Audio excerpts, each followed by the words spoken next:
Hello, everybody, and welcome to the fourth edition of the Festival of Romany Film, Ake Dikhea. This festival will run from the 19th to the 23rd of November, and for the first time will be completely online. I'm going to be your host for this Q&A with our two directors. My name's Lisa Smith, and I had the pleasure of being a jury member this year for the Ake Dikhea Film Festival. And I'm also a producer based in England, but currently based in Berlin. And we're streaming now direct to you from the legendary club SO36. I'd first like to very, very warmly welcome the two directors that we have with us today. First of all, Charles Newland, who is director of the short film The Takings of Charlie Lee, and also Vilma Kartaliska, who is the director of My Gypsy Road. Can I ask you both where you're based?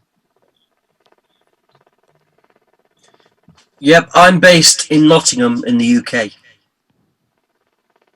Where are you And based, Vilma? I'm based in Sofia, Bulgaria. Lovely. So over the next 15 minutes, we're going to be having the opportunity to ask our directors questions, but we'll also be monitoring the live stream coming through on the YouTube and Facebook pages. So we encourage the audience to please put forward your questions, and we'll try to answer as many as possible.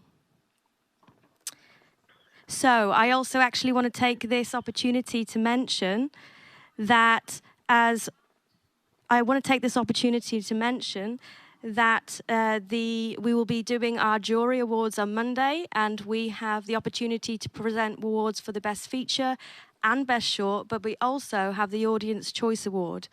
And when you're watching your films online, our audience, you'll be able to rate each film afterwards, and we strongly encourage you to do this, because this means then we will be able to present our Audience Award choice on Monday as well to you all. So first, Charles, I want to come to you and talk a little bit about the film The Takings of Charlie Lee. I found it was a really powerful and emotive short, and I recognized that it was really quite striking in that it was filmed in black and white, and it was also shot on the beach. I wanted to ask you about your thinking behind the decision to present it in that way. Well, the black and white was an aesthetic decision because of sort of the context of the poem that Damian is reciting.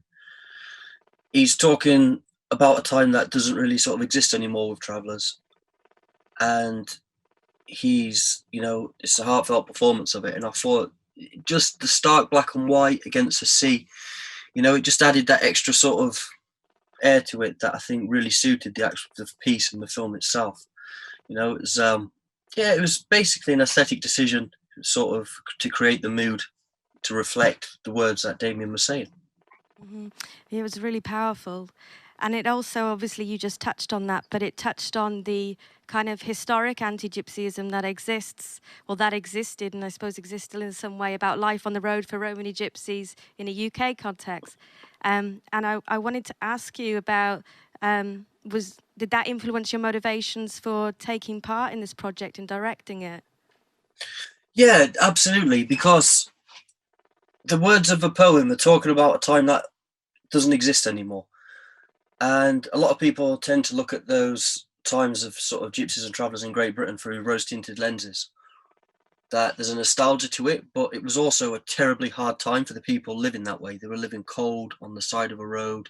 It was a very hard life, and dealing with loss and all that kind of stuff. The life expectancy of travellers in the sort of days gone by was about 51 years old. So to me, it's an interesting thing for a young person who is a gypsy traveller in Great Britain, which is me, and also Damian, who wrote and performed the poem, to be talking about a time where it was hard and it was a difficult life. And it's very easy, like I say, to sort of drench the old time in nostalgia, that it was all good and it was such a better time in the past, when it wasn't. By and large, for a lot of people, it was shit. And that's what we wanted to portray in the poem, that, yeah, people lived, they had good lives, but they had hard lives as well. Mm-hmm. Yeah, that completely resonates with me because often, like you said, it's that image of the bow-top wagon in the sun or like postcard picturesque.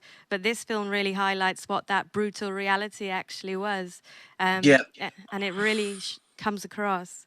Thank you. I next want to move to Vilma actually, and ask you some questions. Yes. So the film that you directed, My Gypsy Road, I found it was very inspiring. It was very motivational. And for those of you who've seen it, it showed the path of the first Roma actress to officially graduate in Bulgaria. And it showed actually how she empowered young people through her travelling theatre production, My Gypsy Wheels. And her personality as the lead protagonist was so charismatic and such a relatable story. And I noticed you not only directed the documentary, but you helped produce and you also worked on the script. So my question was to you, how did you meet Natalia? And you obviously had a really strong desire and motivation to tell this story. So what really triggered you to want to bring this story, to bring Natalia's story to the world? Well, Natalia is a very good friend of mine. We met 5, 6 years ago when I produced her theater performance, Gypsy Wheels. That was the first of this kind in Bulgaria. It's in Bulgarian and Roma language at the same time. So it's bilingual, and I was able to see how what impact it had on people, both on Bulgarians and Roma people in Bulgaria, and I felt inspired myself to make people think more of the good example, because unfortunately in Bulgaria, Roma people are usually connected with bad examples. When you listen to the news, you hear some pretty scary stuff. And I wanted to change this. I think that they deserve to have different kind of image in front of the society, because there are people like Natalia, and she's not the only one, who are trying to help their society to be better integrated in Bulgarian society. And I really felt the urge to show people that there are such how to say people that are full of light, and they're going and they light the way not only for themselves but also for the ones that follow. And I really wanted to show this. And we're still very good friends with her. At the moment we're working on a second spectacle with her, and I'm glad that she allowed me to tell her story to the world, not only to people in Bulgaria. Well, we look forward to the next one, that's for sure. I think both films have this commonality in that they really have the community that they represent at the forefront of that, you know, through Natalia's eyes and her perspective and her struggles, and then Charles, with your film, The Takings of Charlie Lee, Damian, who wrote that original poem, was at the forefront of that. So they both have that duality in that they are setting the tone and the narrative about their circumstances, which is really beautiful. I also wanted to ask you, Vilma, about the process and a little bit about how you decided what to include, or which footage not to include, I suppose, and how this process came about. Because I saw that there's some quite intimate scenes with Natalia, with her family, and with her friends. And there was one quite emotional scene that got me actually and really resonated, was the scene where she came back and she told her family that she'd been accepted into this prestigious acting school, but she needed €310 to enroll for that semester the next day. And it really highlighted the determination of her family to really encourage her and support her to pursue her dreams. So yeah, I was just really interested to hear a little bit about how that process took place, and how you went about selecting those scenes. Well, we had uh, a lot of material. That's the truth. And to be honest, I didn't expect that at the end we'll have that many hours of material. And in one moment, especially at the beginning, I felt lost in it because I wanted to put so many things that looked great, and they gave little pieces of her portrait, different pieces, because we had a lot of people around her that love her, and I wanted to show a little bit of everything. And in one moment, I realized that it's going to become really one big soup of things if we don't, how to say, narrow the topics in a way. And I'm really thankful to my editor, Yvette Panda. That was my, how to say, she was my rock there. And we both together, we started cleaning the material to refine it little by little until we got this construction at the end. I think we left, the main idea was to show the road, like it the title says, my Gypsy Road. We showed the road, and we showed all the things around the road, how she started with her family, and that her family is some of the best people I know. They're unbelievable. They're really good. They're very, they hold to each other in a great way and help each other in a great way. And I have rarely seen such good family. And so around the story of how she started, how she developed as an actress, and where at the end how she got on stage with her first monospectacle. This was the backbone of the film, and I'm really pleased that we were able to get to this construction. I think it says the most meaningful things from everything that we had. Mm-hmm. Absolutely. It almost was highlighting to wider society, that Romani people are diverse, but at the same time, it had like this internal story as well. And one particular, I think the scene that I talked about earlier on, is how she talked about the importance of family being behind her and supporting her to pursue her dreams, and how I think she said that is fundamental to the building blocks of a young person to be able to have that. So I think it sent a really strong message as well to Romani families. And her success, I suppose she says, is credit to the support of her mother and father. I'm really interested to find out what projects that you're both working on. I know, Vilma, you've mentioned that a follow-up to this one, but I want to come to you, Charles, first and ask you about anything that you've got in the pipeline at the moment. I'm currently working on a film with someone called Lisa Smith, and that's going well at the minute.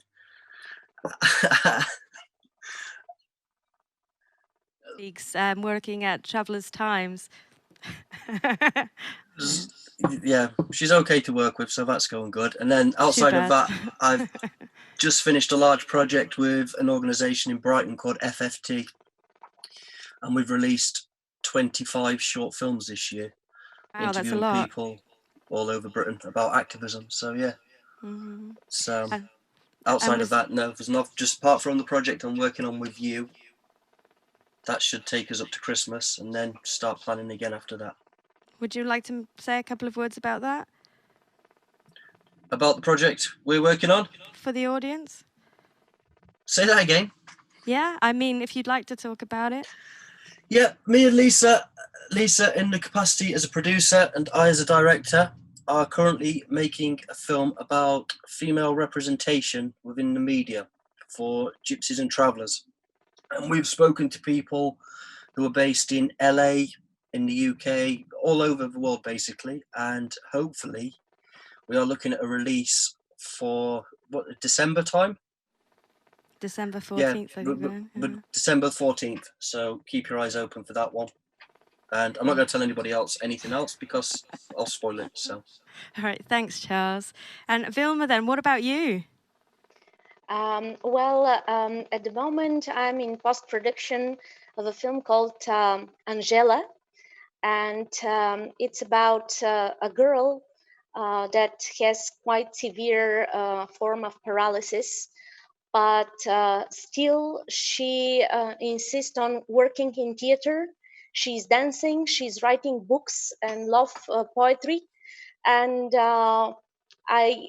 this is another, how to say, inspiring story about the fact that when deep down inside you want to make art, it doesn't matter your condition, physical condition, it doesn't matter your mental condition, you still can do it, and you can show people how they can do it themselves.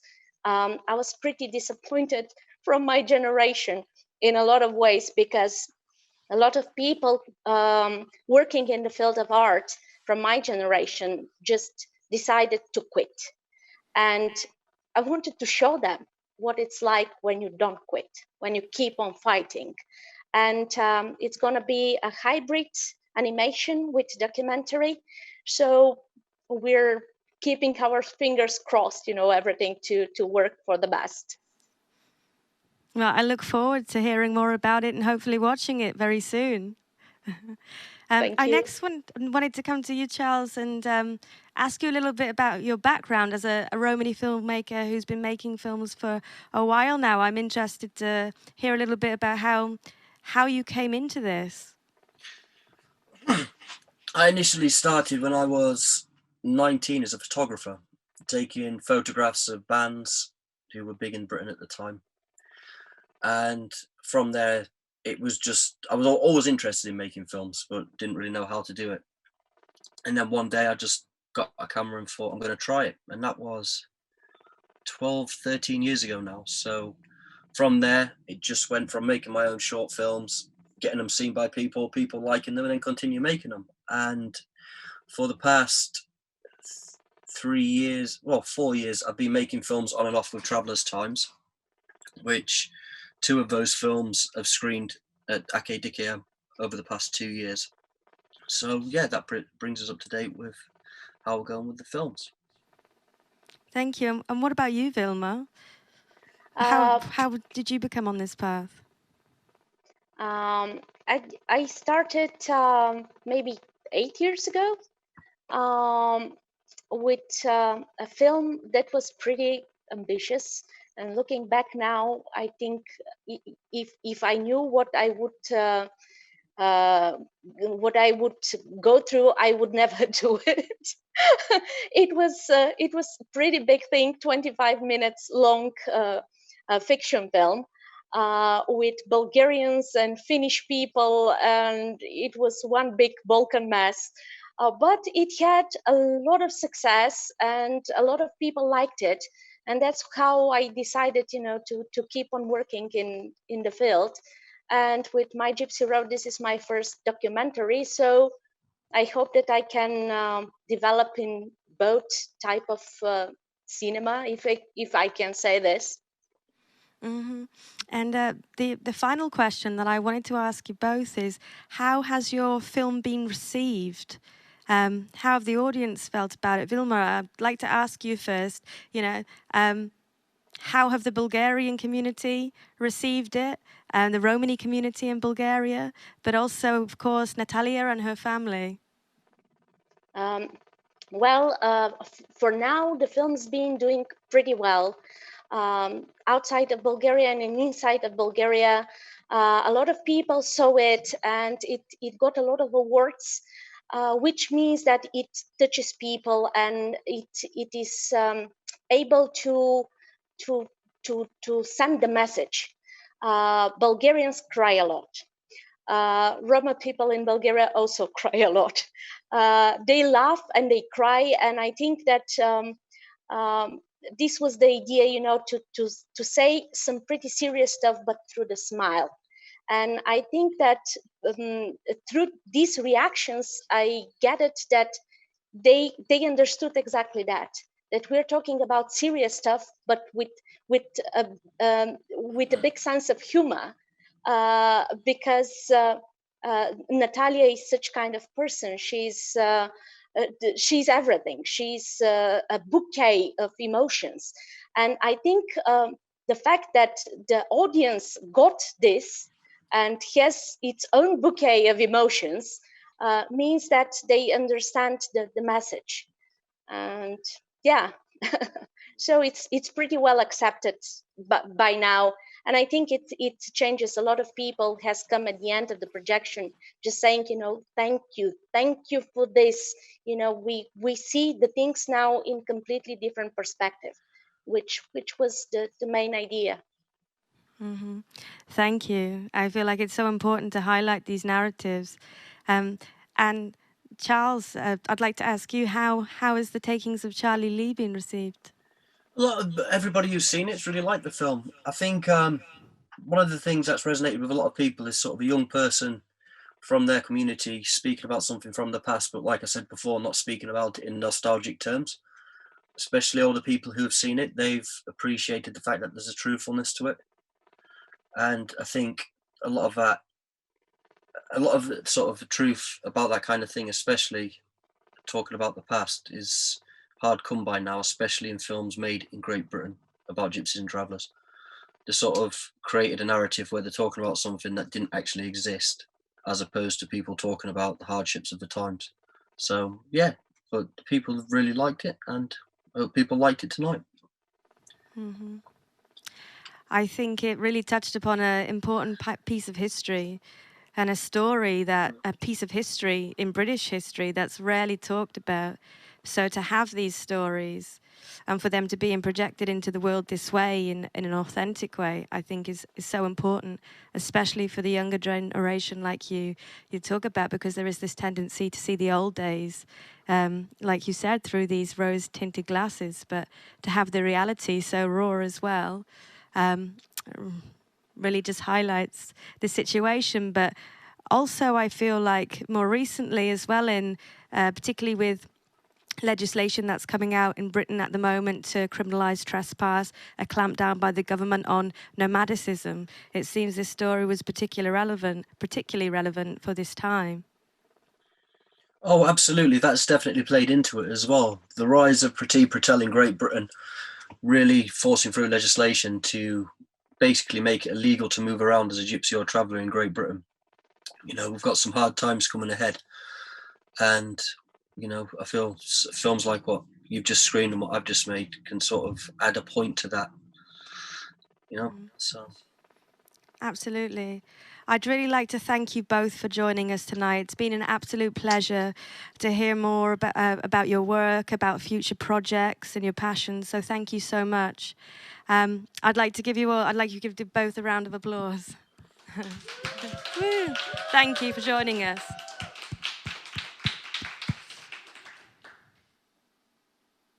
Thank you. Take care. Thank you very much. Well, hopefully I'll see you all in person next year. I really hope so. I really hope so. The situation changes. Yes, we can be together in person. It will be great. Yeah. Yes. Keep up the good work. You know, I'm really happy that the film was part of the festival. It was an absolute pleasure. Thank you. Thank you. Thank you.